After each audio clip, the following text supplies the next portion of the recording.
Hi there, this is Chris, Chuffing the Cap Motor Legends. Today I want to talk to you about adventure helmets, and more specifically I want to talk to you about why a proper or a real adventure helmet does not have a peak but rather a lift up chin bar.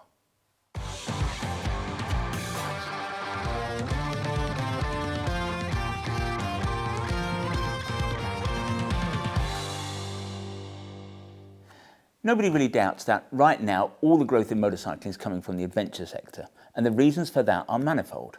The adventure bike is the bike that can do pretty much anything. You can commute on an adventure bike. In fact, it's probably the very best bike for the job. The modern adventure bike is fun to go out on for a quick blast in the hills at the weekend, and of course if you have ambitions to travel further afield, there's no bike more capable of covering the ground, more comfortable to be in the saddle of, or more able to cope with a mix of terrains. Now, these days in the shop, it's a near daily occurrence for somebody to come in and announce that they've gotten rid of something like, I don't know, a Panigale, and have, in fact, exchanged it for something like a GS, and that therefore they need totally new kit. Now, we're probably as well placed as anyone to help in such a request. Some of these people will come to the conclusion that they need a laminated adventure suit, and indeed, if they do a lot of commuting, we might well agree. But if proper adventure looms on the horizon, then we might advise on the benefits of a suit with a removable waterproof membrane. And that's because if you're riding anywhere extremely hot, or if you're doing any riding that gets you extremely hot, the last thing you want anywhere near your body is a waterproof membrane. You will simply boil. There are, of course, boots and gloves to be considered. But the fact about which most new adventure bike riders are convinced is that they are going to need a new helmet complete with a peak. Now, the truth is that every genre of motorcycling is imbued with its own styling cues. So if you get yourself a sports bike, you're going to want a one-piece leather suit. It's going to have an aero hump on the back, knee sliders on the knees. If you're going to get yourself a custom or retro bike, normally thoughts turn to riding shirts, an open-face helmet, a pair of red wing boots perhaps, and a pair of those jeans that end up halfway up your calves. And there's nothing unusual in people wanting to look the part, in dressing in a way that is in keeping with the bike that they ride. Now, of course, we know why so many people believe that they need a peak on a helmet. And it's all tied in with the romance of adventure and the notion that by inclining your head, you can reduce the glare of the sun. And indeed, if you do find yourself in the Serengeti one evening as the sun is about to set across the savannah, a peak might come in handy in blocking out the orb's blinding aura. But the reality is that for most bikers, a peak on a helmet probably represents more by way of problems than solutions.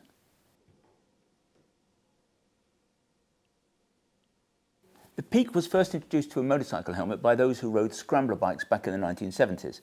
The purpose of the peak being to deflect the mud and stones that were sent skyward by the rear tyre of the bike in front. Yet it cannot be denied that the peak did become a very useful accessory for those who rode big rallies. So I'm talking about rallies like the Baja 1000 perhaps, and of course the Paris-Dakar. But for those who do most of their riding on the road, a peak is more often a hindrance than a help. The problem is that however well designed the peak, it will always disturb the flow of air as it passes over the top of the helmet. Impede this smooth flow of air and you will increase buffeting, you will increase drag, and you will increase noise. And ultimately this is distracting and tiring. And so all of these factors will diminish our ability to ride a bike safely. Now, of course, we are all capable of coming up with what we call facts to justify the decisions that we make, to justify the things that we want to buy ourselves in this case. This, after all, is what sits at the heart of what is known as cognitive dissonance theory. And cognitive dissonance theory is basically about people telling themselves little lies in search for some consistency between their desires and their behaviours. When people are here in the shop trying to justify their desire for an adventure helmet, what most people talk about is the ability of the peak to cut out the blinding effects of a low-sitting sun. And we would not deny that a peak can be useful in this regard. Turn east or turn west, direct into the sun at the wrong time of day, and you can be temporarily blinded. And on a motorbike, that's a dangerous thing. But it's a problem made all the more acute by dint of the fact that most adventure helmets are not equipped with something as simple as a drop-down sun visor. Now, in many situations, that glare would be much reduced if adventure helmets did have a drop-down sun visor. Yet, even a drop-down sun visor, it has to be acknowledged, will not always block out the sun. Raising your hand in front of the visor will temporarily do what a peak does, but there is another way. What you do, you run a thin strip of tape along the top edge of the external visor. Incline your head forward and it will do exactly what a peak does. This, after all, is how racers have always equipped their helmets in situations where a peak just was not workable. And before anybody jumps up and down about a strip of tape reducing the field of vision on your helmet, a peak on a helmet does exactly the same thing. Even in the dead ahead position, the peak will intrude into the top of the visor. The way we see it, there's nothing wrong with trying to look the part. We all do it, both in the way we dress, but also in the way that we prepare our bikes. I, for example, will often wear a wax cotton jacket, even though in almost every scenario I'll have access to something that is far more practical. And so, no issue here with dressing up, as one might call it. But there is a case for understanding that compromise is implicit when we wear, for example, a peaked helmet. Simply put, if you ride with a peak, there's a good chance that buffeting will become an issue at speed. And almost certainly, you'll be adding more noise into the equation.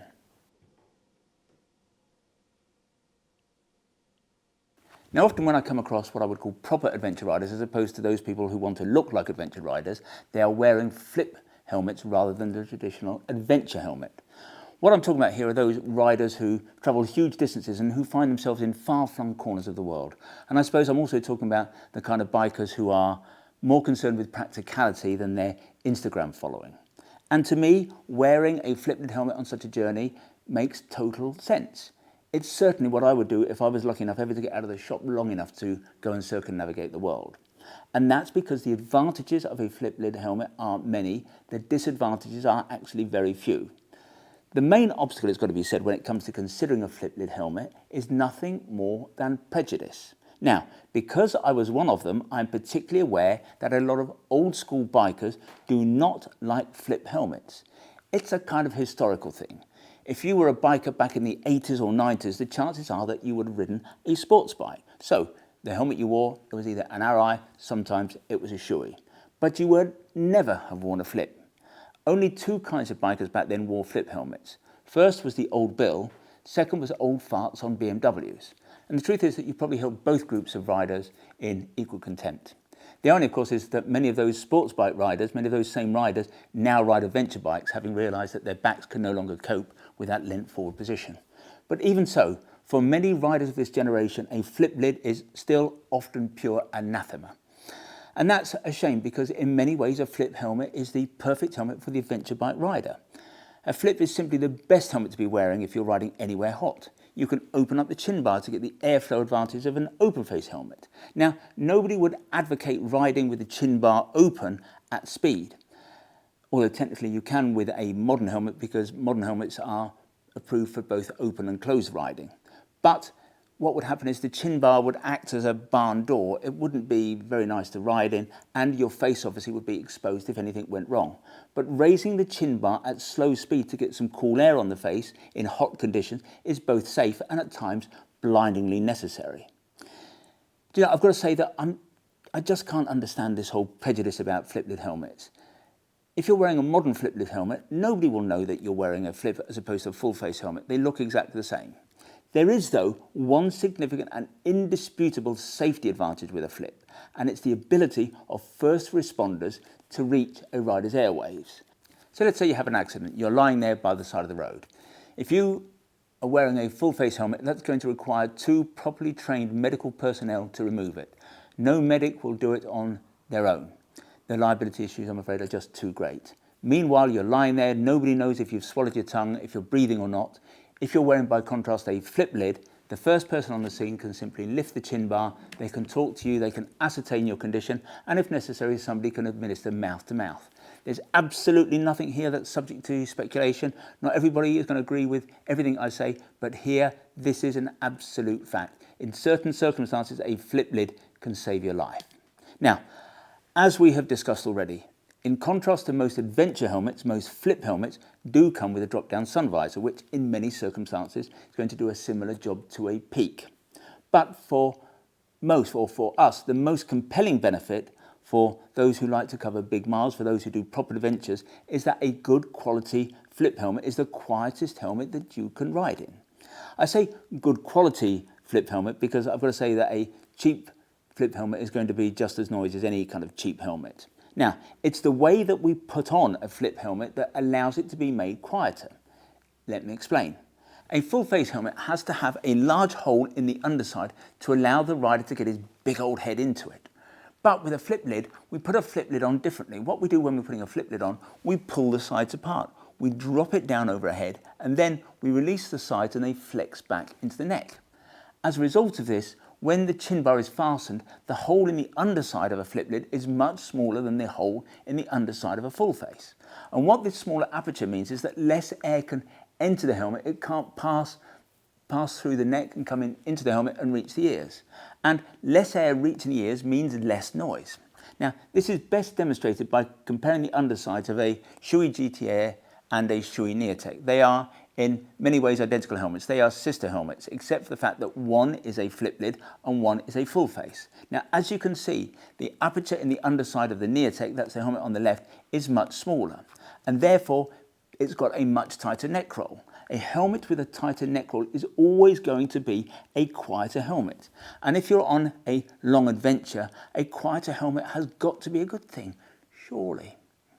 I think I'd make one final point about noise and about adventure helmets. Adventure helmets are by and large noisier than full face helmets, and that's because of the protruding chin profile. Now, that protruding chin profile is there to enable you to breathe better if you're working hard off-road, but that longer nose is going to allow more air into the helmet. So more air, again, as we've just discussed, is more noise. So the bottom line is this: do not buy an adventure helmet if you value your ears, because rarely is an adventure helmet a quiet helmet.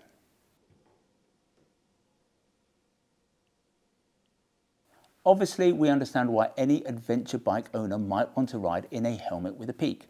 After all, this is what everyone recognises as an adventure helmet. Whenever you see an ad for an adventure bike, an Instagram post, a Facebook post, or a YouTube video about an adventure bike, the rider will be wearing a helmet with a peak. And so if you are keen to adopt the adventure rider aesthetic, you may well feel obliged to wear a helmet with a peak. Indeed, even I have an Arai 2X4 to go with my self-styled BMW Scrambler. Interesting case here, Charlie and Ewan, internationally renowned motorcycling globetrotters. Now, because they're on film, because they have to look the part, they both wear adventure helmets. But the guys who support them, the guys who ride with them, the guys who film every move, they are not wearing adventure helmets. They are wearing, guess what? They are wearing flip helmets. Anyway, in conclusion, if you do big miles on the black stuff on your adventure bike, if you like the idea of protecting your ears, if you don't want a helmet that buffets in the wind, if you want to stay cool when the going gets really hot, then you'd be better off in a flip helmet rather than what is commonly known as an adventure helmet. And that's why, in our opinion, a proper adventure helmet will have a flip and not a peak. Well, I hope you found that interesting. If you'd like to see more motorcycle helmets in general, then visit the website motolegends.com. If you want to learn more about our adventure helmets and indeed our flip lid helmets, then if you click on one of the links on the screen, got a couple of them this time round, they will be up there or they'll be down there. Now, that will take you directly to the relevant page on our website, and when you're there, you can check out the spec in a little bit more detail. You can check the availability of any of the helmets that you are looking at, and obviously you can buy one of the helmets there and then if you so wish. Now, when you buy from us, we try to make the process as simple, straightforward and risk-free as we possibly can. There's no delivery charge on any item of protected wear that you buy from us. Returns are totally free, and what's more, we give you a full 12 months in which to decide whether you do want to return something to us. Now, here at Motor Legends, we have the best price promise in the business.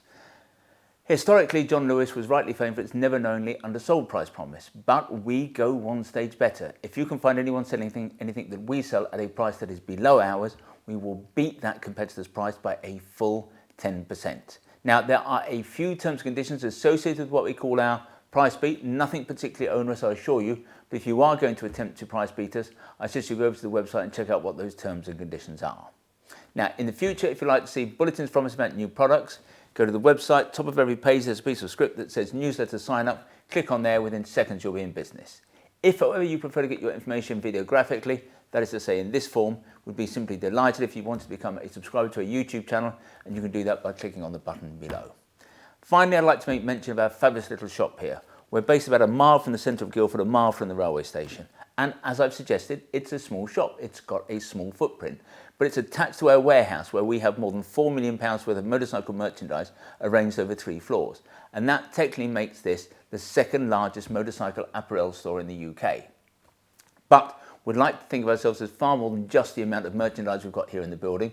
We're all about service, we're all about personal fitting. If you want to check us out, visit Trustpilot.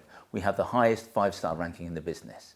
When you come to see us, we'll serve you only the finest Italian illy coffee, or we'll serve you proper tea, proper Yorkshire tea in a proper teapot. And who knows, if you're lucky, you might even get to sample one of our delicious motorcycle-shaped shortbread biscuits. Anyway, this has been Chris. I hope to talk to you soon.